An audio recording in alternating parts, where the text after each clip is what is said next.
Ka ba na Pasado. Pasado. Jangpe. Ito. Ayaw na. Iyon, ang pinakatanong ni ate dito.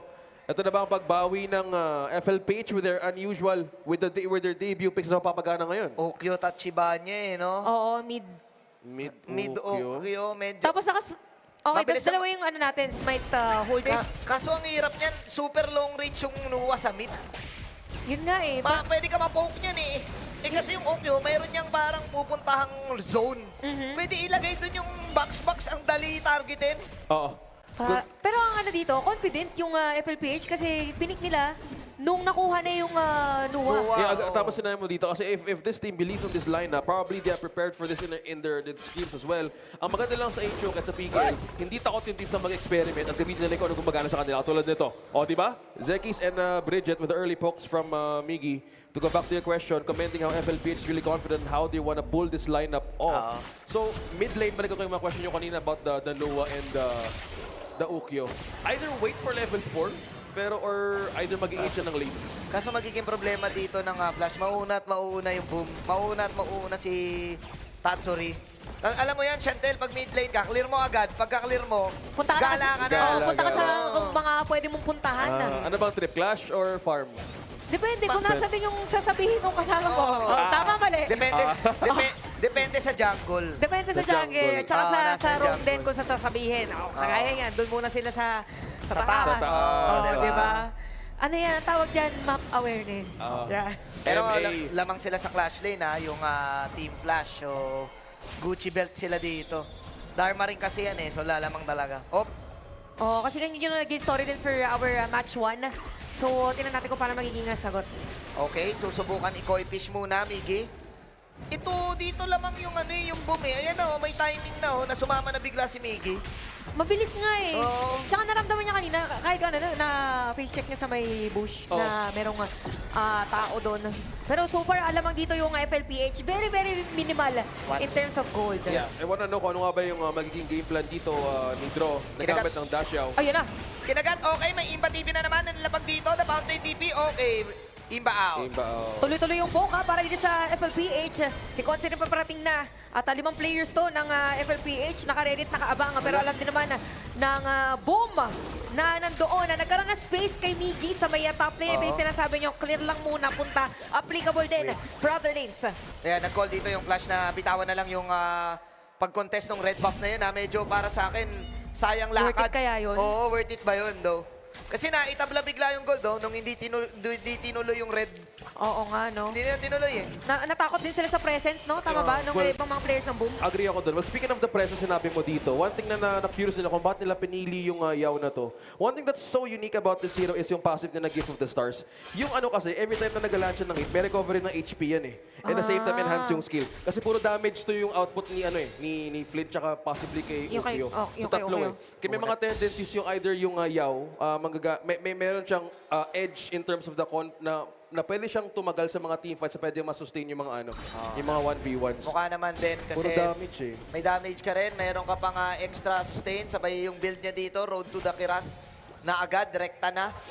So, alam mo yun, lalaban at lalaban siya dito. Total, yun din naman yung extra tankiness na need nila. Kasi nga naman, nag-utility tank sila nag-utility roam sila Dito yung setup type.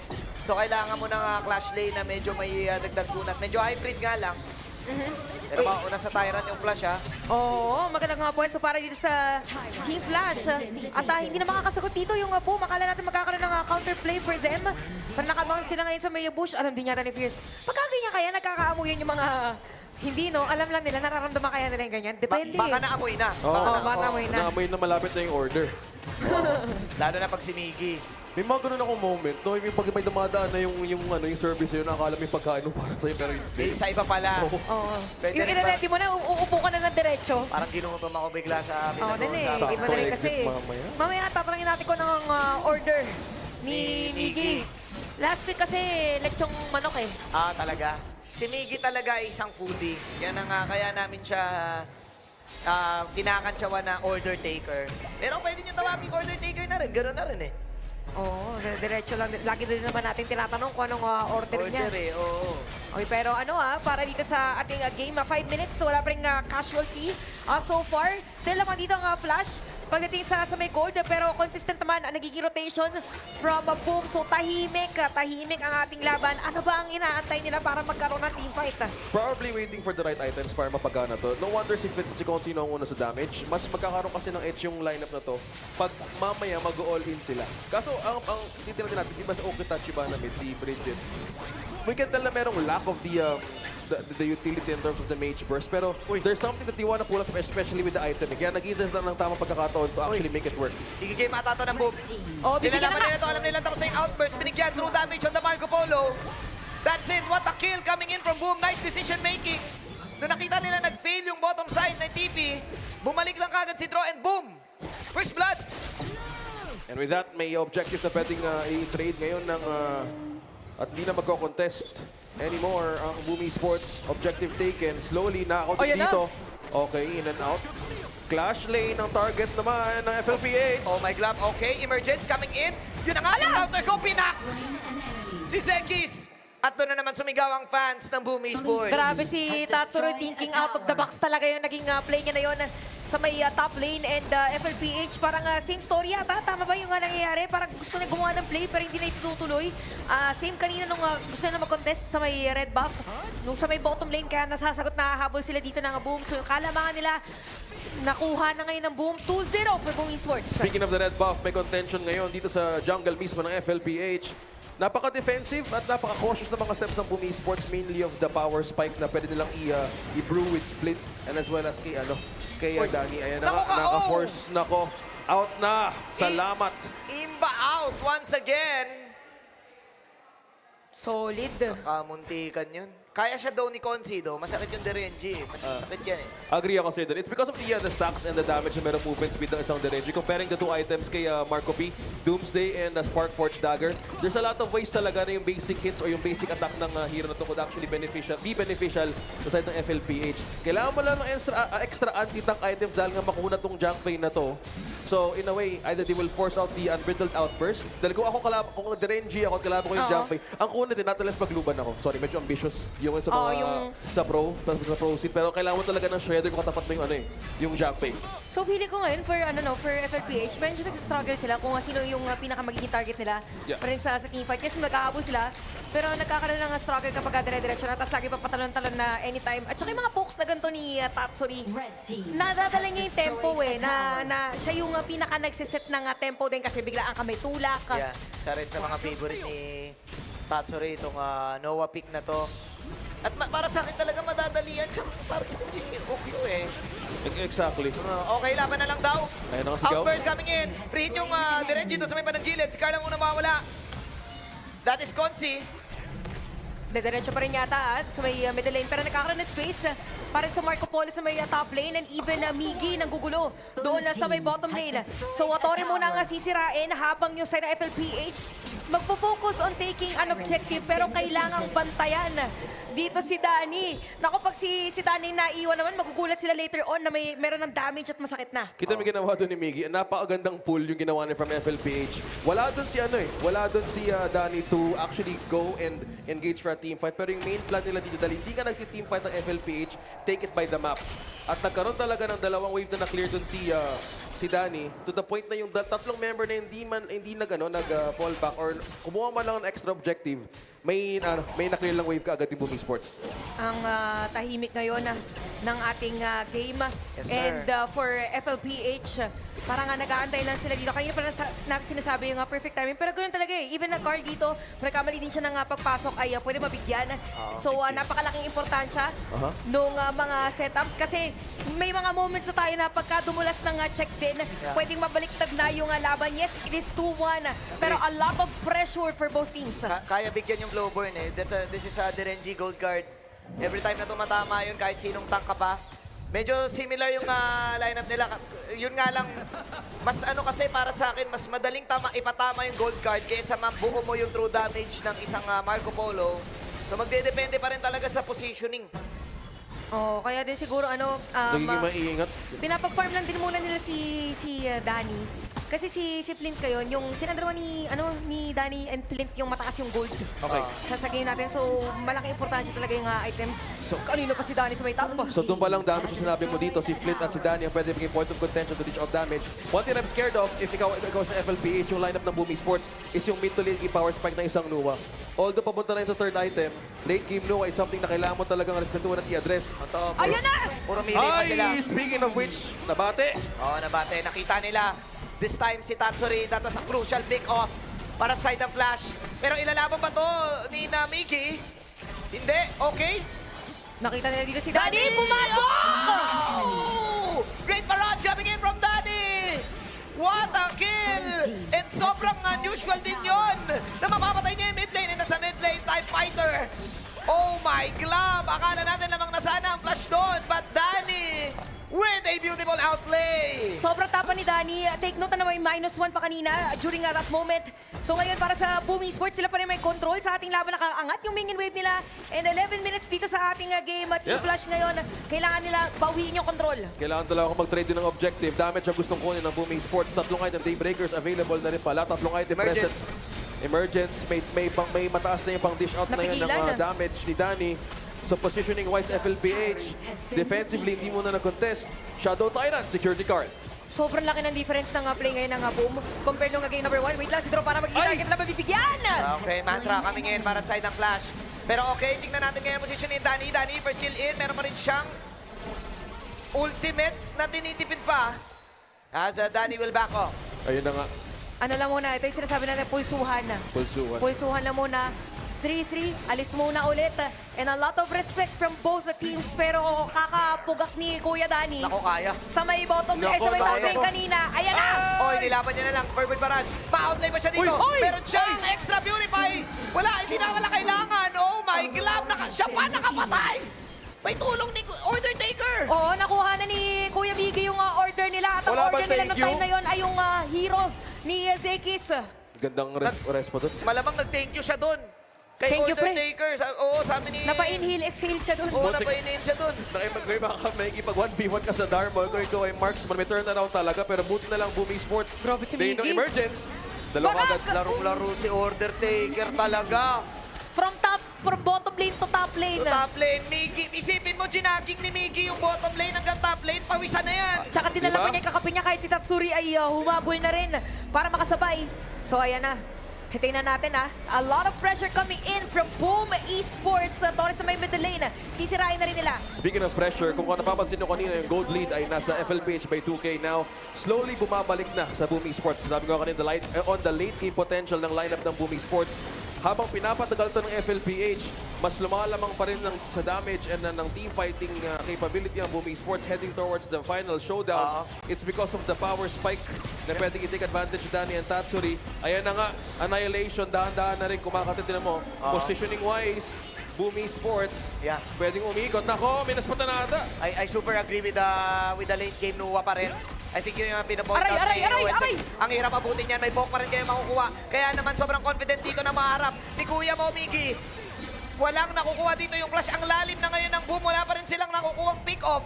Oo, tsaka si Daniel sa may gilid lagi. Oo, konti lang yung Liquid. Torres. Okay, merong set of play for Free Zekis. hit yung Oh, barrage Nanaka- coming in, pero manaka, pero sakit pa rin ang damage at true damage. Normal hit lang yan para kay Danny. Pasok ngayon yung pay. Laban na lang do. Ayun na nga, emergence coming in. Ilalaban ba? Nag-box-box. Pero Danny, okay, sumugod, kumagat. Pero nako, bait lang pala yun. Mawala si Tatsuri. And still Danny with Diretso pa a rin. double kill.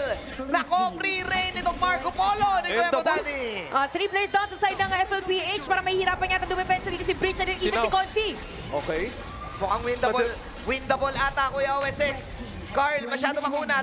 Tingnan natin, may gold card. Pero Wala. nakali yung minion wave nila eh. Na-clear out na lang. May attempt to na sa Booming Sports na nag-eye of the Whirlpool. Nagtawag eh.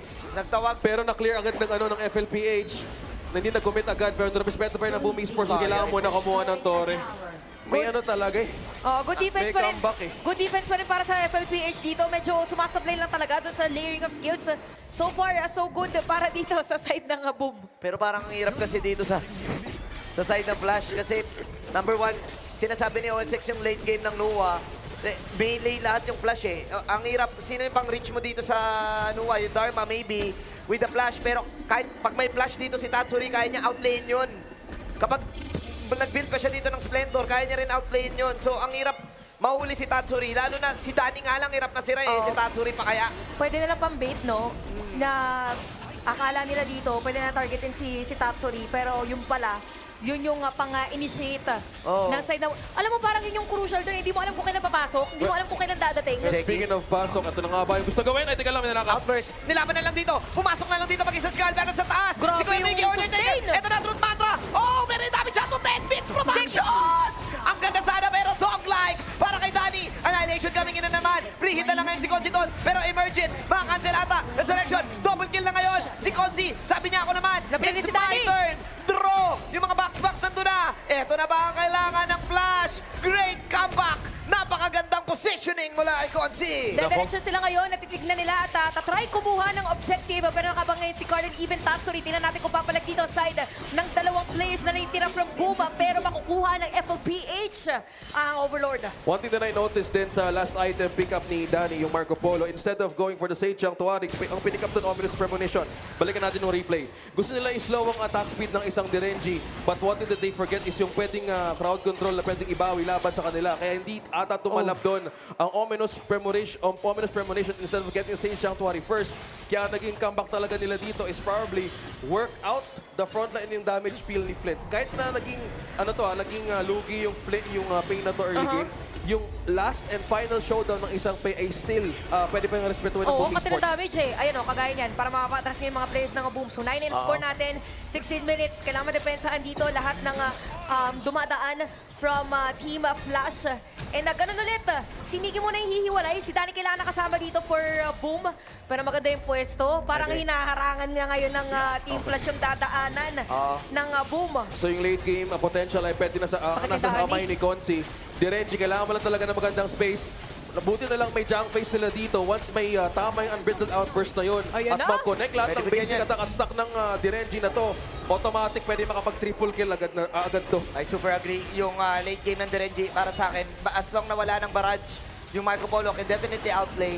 Kahit si Carl pwede bigyan yan. Kaya ako sinasabi, pag umaharap si Carl ng ganun, pwede bigyan bigla ng Imperial Ultimate ng isang Direnji. Tapos hybrid damage pa si Flint. Oh, yung Pwesto. Oh, Ito na yung pwesto ni Zekis.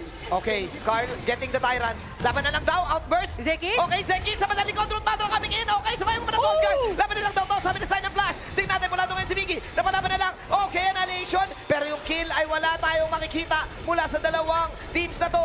Emergence, box coming in. Ito na naman yung mga slashes and dashes. This time ni Kuya Miggy. Pero true damage output coming in from the Marco Polo. 42 seconds down si Kuya Miggy. Grabe, sobrang Nako. aggressive na rin. Even na Tatsuri, ginamit pa yung flash niya doon para lang talaga na ma-zone out mga players ng FLPH. Napakalaking threat from Boom Esports. Eto na. FLPH, kulang sila ng isa para dumepensa dito sa threat coming in from Boom. May elite minions yung Boom Esports. In-outlast lahat ng ultimate na meron ng FLPH. Oh my G. Tinan mo pwede sila mang force dito. Teka lang. Mukhang na-egon talaga sa Nuwa. Oo, kailangan nilang gamitin lahat. Napakahaba ng range. Oo, ay. tulak na tulak lang talaga sila nung Nuwa dito eh. Talagang tulak is life. Oo. Kailangan nila dito as much as possible. Itulak talaga lahat ng Madedepensahan pa ba, madadaan. Do? And si Konzi dito mabili na mag-back away. Si Breach ang lumalaban pa rin. Meron naman damage sa side ng FLPH. Pero mabilis na nadedepensahan yung mga minions. Ganito yung nagiging story ng ating laban. Kanina pa nadedepensahan. 18 minutes na ang ating game. Pero grabe dito yung mga pa-box-box. Ni Tatsuri, kung emoji yan, hindi mo na nababasa. Box-box ka. Box Eh. Ang hirap. Ang hirap talaga. Tulak is life. Then it displaced lahat ng mga member ng FLPH. Kinailangan talaga may frontline na follow-up and setup. Ang hirap pa. Tinamapil ka agad mula kay, Aray ko, bes. kay Tatsuri. Parang may sama ng loob si Tatsuri. Parang Pero- naramdaman mo yun eh, no? Pero si Konzi dito na force na kumuha ng Sage Chang Tuari. Mabubuhay pa rin naman. Pero si Danny, I love the confidence. Oh, may- Walang ni Splendor, ni Sage Chang Tuari. Wala. Frigid charge pa. Kinuha pa ako dito. Alam mo, nagiging target lagi ni Tatsuri, si Konzi, parang may sama ng loob. Laging as much as possible. Yun yung target. Speaking of the safety no, ng dalawang to, Okyo or si Bridget may Sage Chang Tuari na rin pala. So dalawa dito ay pwede makapagbigay ng second chance as well sa mga team fights. I think si Tatsuri yung na-mention din ni OSX, hindi na nag-off ng mga defensive items. Wala ng Splendor. Damage kung damage, Alam no? niya na na flash ng kailangan niya eh. Yun lang talaga eh. To come to Kasi think na- of it, oh. Maganda yung gamit niya ng tulak eh. Oh, yung tulak is like yung box-box. Oo. 10-8 kasi yung kahit yung scoreline na to kanina yung nagbabawian lang. Guys, to note 2K lang ang naging lead sa bawat isang At eto na. lang. Eto Dito na. naman, lahat pareho. Ayan Pwede na. mabaliktad to, promise. The final showdown. Pag Pwede pa to. nakita mo ng nagkaganyan ng mapa, Umuulan. kailangan Maulan talaga na yan. Maulan na yan. diretso lang. Buti na lang sa laro may flood control eh. Kumbaga, hindi naman nagbabaha. Hindi naman nagbabaha sa ano. Oo. Magandang plataforma. Tanda ko pa nga noon sa unang days ng HOK, may nag-post sa community nga na group natin. Paano po papaulanin yung mapa? Ayan, final showdown. Ayan, pag Tinanong umabot na ganyan, ayan na, this could be literally the final showdown na, pero wala yung UQ si Bridget ay nandun pa at nag-aabang kung merong threat from a boom. Ayan na, pag mga ganito, pag nagkamali ka talaga ng gamit, available lahat mga spells. Pwede to, girl. Available lahat ng mga ultimates Oo. for both teams. Pero parang binibait din ni Carl at hinahanap kung nasaan ba mga players na-reveal na si Zeki. So yung Dharma ay nandun sa may bottom Grabe. lane. Pumuputok lang mag-isa yung ano, yung Shadow Tyrant. Oh! Siya lang mag-isa. Ay! Okay, emergence coming in pero kinancel. Bait. Pwede, kinancel! Kinancel. Ay. Rain on me. Okay. Ang Okay. playlist nila. Kailangan- Na-reset. Naku, na-reset. Reset lang. Reset Inhale. lang. Exhale. Masyado ka naman kasing nagpapakaba, ate mo. Oo, kasi ano na eh, umuulan na eh. Umuulan na eh. Umuulan na. Ito mo, hindi binibitawan ni Miggy ang top lane. It's raining In Manila. O, diba? Tama. Kahit nasa Makati tayo, no? Metro pa rin. Manila. Metro Oo. Manila pa rin. Walang binibitawan na napwesto si Miggy at si Bridget. A very smart decision coming in from the both of them. Oh. It's because of the presence of the ano din talaga, nito na binibigay for the Eye of the Whirlpool. Oh, May threat pa rin. bumili ng ano, Venomous stuff si Cobra Commando. Sidro. Oh, Sidro. Last item, Cobra Venomous. Man. Ramdam nila yung ano yung sustain ng lineup ng FLPH sa late sa Ultimate Showdown pa lang Si eh. Zekis ata, dilema Oo. dito. Tinan mo si Zekis, gustong Tinan mo. umiwas. Paano pag ganyan si Zegis? Mag-ano siya? Mag-split push? Ang Ganon? tawag dyan Ano natin mo siya Del Plank. Ay, O, diba? Or pwede rin naman, Zumizeki-Zekis lang. tama! Sige na nga. Oy, Oy! oy, May tama Barrage! rin. Apoy, paparage. Mag-isa Bridget! dito na palaban na si Danny. Dito Grabe, may Odin si para si Bridget dito. With Aoki yung Chibanya. Tachibanya. Curly pala yun. Oh my glove! Sige, Emergence sa kalabasan na. Sanctuary para kay Danny dito sa may bayan na lang. Habang Wala si na Bridget na Sanctuary nawawala dito. na dito. Oh my G! Patay pa rin si Fleet. 46 seconds down. Yun naman pala yung extra outplay na magagawa ni na Kuya mo Danny. Magbabank na lang ngayon ang boom. Proper HOK. Pero 4v5 ang situation. Kukunin pa nila yung Shadow Tyrant. Is this it para sa side ng Boom Esports? Naku. Pero parang mabanta pa rin dito yung yung FLPH. Habang nangyayari yun, kinukuha at sinisimulan na pala ni Carl. Naku po. Pero nakadiretso ngayon Zeki, Bridget, and Tinan even mo. Pierce nakadiretso at hahabol din. Tinan mo. Dito si Umuulan, Cole umuulan. Rain on me. Yan ang sistema lang. ng ating laban. Pero tuloy-tuloy pa rin. Oo. Amingin wave off. Pierce! Pinabox na lang. Umuulan, nababasa sila! Nababasa sila nung mga... Sumilong muna, sumilong! Nung mga Coinbase! Payong! Ay! Zekis! Kahit gaano pa kalaki ang payong mo, kahit micromatic pa! Boom Esports! It's raining boom! Oh! Hindi tumama yung laser! Pero mukhang okay lang! Dumiretso na rin si Miggy, si Tatsuri. Ayun, napalalim pero nakikita natin yung pagtulak na ginagawa. Huling Blend is depensa. down! Huling depensa. And the ball ang call na boom! Buhay na ngayon si Kotsi, pero nawala na din! And That's it. That's it! Sabi ng kaibigan natin, that's it! Boom will take the game! 2-0, a sweep para dito sa